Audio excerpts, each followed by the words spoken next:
You know what it is, gamers only. I meant to do this clip last night to get in on the top 3 games discussion. Ended up drinking like entirely too much beer. Listening to a lot of Linkin Park for some reason. I guess I was just feeling that. You know, ate some questionable lasagna that's not exactly sitting well with me. So needless to say, I feel like shit, but I think I could still rattle off a pretty decent list for you guys today. Basically, I always have a terrible time coming up with answers for like all-time favorite games. It's impossible for me to whittle down all the games that I love into just a couple of options. So what I'm going to do is I'm just going to give you guys 3 games that I can revisit pretty much any time, no matter what mood I'm in, and still get a lot of fun out of them. And then in the spirit of discussion, I'll throw a couple of honorable mentions in there, hopefully before I vomit, which is definitely coming at some point here, now that that last burp has escaped my body. Holy shit. So my first game is definitely going to be Harvest Moon. It's just relaxing. It's the type of game I can twist up a couple of blunts, sit down, and before I know it, the fucking entire day is pretty much gone. I usually make it at least 2/3 of the way through a playthrough anytime I even sit down to just casually play it. It's just addicting, man. You know, before you know it, you got a nice crop, all symmetrical and shit, and it's producing a bunch of fucking goods, and you're making that sweet Skrilla, and it's just a good time. I don't think I've ever gotten a perfect ending on that game, too, so after all these years, there's still more to be done, and I'm happy to do it. Is there better options for farming simulation nowadays? Sure, but none of them are as timeless as that first Harvest Moon game. There it is. After that, we definitely have ActRaiser, also on the Super Nintendo Entertainment System.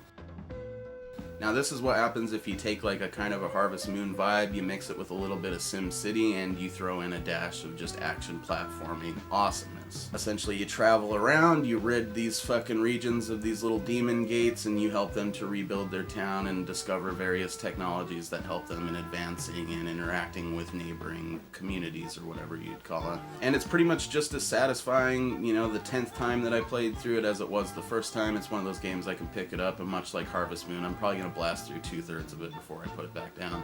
Now for my third choice, we're going to go to the Nintendo 64, and this is one of those games that I think a lot of people might overlook as far as like favorite game ever categories, because as far as the storyline and that stuff goes, there's definitely better games, but the multiplayer is where it's at, and that is Perfect Dark. This is one of those games throughout all the years that it's came out has always been an absolute staple around here of multiplayer action. It's the type of thing you can throw on, and you know, with little kids or with people your own age, whatever, they're going to be able to pick it up relatively quick. You can tailor the multiplayer experience to fit various skill levels while still providing like a challenge for yourself with things like Venge Sims and stuff like that. It's just a good time. It's everything that was great about GoldenEye with like a lot more options, and it will forever be one of the best multiplayer first-person shooters because you can put it on, you don't need an online connection, you just need 4 friends, bunch of bots, and you're gonna have a good time. Soundtrack's pretty banging too, as is the weapon selection.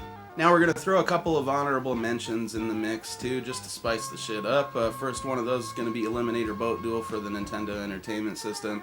Lots of you guys who know me know that I plug this game as frequently as I can because it's just a good time. It's all about like fast boats, big boobies, and beer. Another one that doesn't get enough play is Hollywood Squares. Yes, it's just a trivia game, but it's super easy to play with friends at long distance, even if they're not in the room with you, because they can just help you answer the questions too. Shouts out to Tellus.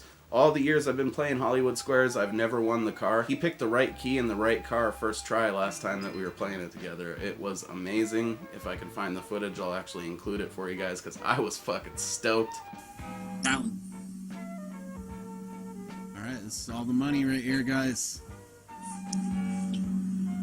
Oh my god! Just one of those glorious moments in gaming where you finally see that thing that you know is possible but you've never been able to accomplish yourself, and it just happens by chance right in front of your eyes. It was glorious. And for our third and final honorable mention, we are going to go back to the Super Nintendo for Kirby's Dream Course. This is just a golf game, but it's an amazing, wacky, weird golf game with Kirby characters and all that stuff, superpowers, different things that you can do for your shots. Really creative course design and addictive gameplay. It's just one of those things you pop it on with a friend, and at first it might feel a little stupid, but inside of an hour you're going to be absolutely addicted to it and want to play it the rest of the day. And that is all I got, guys. I just want to thank Marco for doing this. It's always cool to see people do these types of things that encourage like community participation and showcases his generosity by giving away that game. I don't actually fuck with the DS, I just did this to get in on it with you guys. Thanks for including me, bud. It's mighty swell of you. Hopefully you guys enjoyed this.